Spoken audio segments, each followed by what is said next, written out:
மாநகராட்சியில் வந்தோம், சிறப்பாக பண்ணணும். பாருங்க வட்டாலாம் காலி ஆச்சு. வட்டா எப்படி ஆட்டியே பிடிக்காம இன்னும் வேறு லெவலில் இருக்குதா.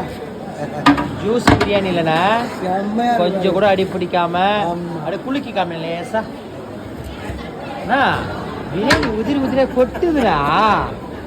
அதுதாங்க வடி பிரியாணி. அப்படியாண்ணா? அப்படி கிடையாதுண்ணா, அதுதானே குட்டி பிரியாணி. குட்டி பிரியாணி எப்படிண்ணா? செம்மையா இருக்காண்ணா. சூப்பர். மக்களுக்கு சொல்லி கொடுக்குமாண்ணா? கண்டிப்பா. வளர்ந்த ஒரு மாசம் என்னென்ன பண்ணணும்? கடைசி வரையும் சொல்லி கொடுக்குறோம். வளர்ந்த ஒரு மாசம் என்னென்ன பண்ணணும்? கடைசி வரையும் நம்ம அவங்க ட்ரைனிங் கொடுக்குறோம். அவங்களும் நம்ம வீடியோ தொடர்ந்து பார்க்கணும். உனக்குன்னு ஒரு ஃபாலோவர்ஸ் இருக்காங்கண்ணா. கண்டிப்பாக அவங்களும் சப்ஸ்கிரைப் பண்ண சொல்லுங்க. பண்ணுவாங்க கண்டிப்பா. என் முகத்தை பார்த்தாலே கண்டிப்பா பண்ணுவாங்க. வளர்ந்து ஒரு மாஸ்டர்கள்னு சொல்றாங்க. சொல்லு பாப்பா. வளர்ந்து ஒரு மாசத்துல தான் இந்த அனலி வெறுப்புலி வீடியோ போட்டுட்டு இருக்கேன். அக்கா பிரியாணி நல்லா இருந்துச்சாக்கா? அக்கா பிரியாணி நல்லா இருந்துச்சாக்கா? சரி சரி.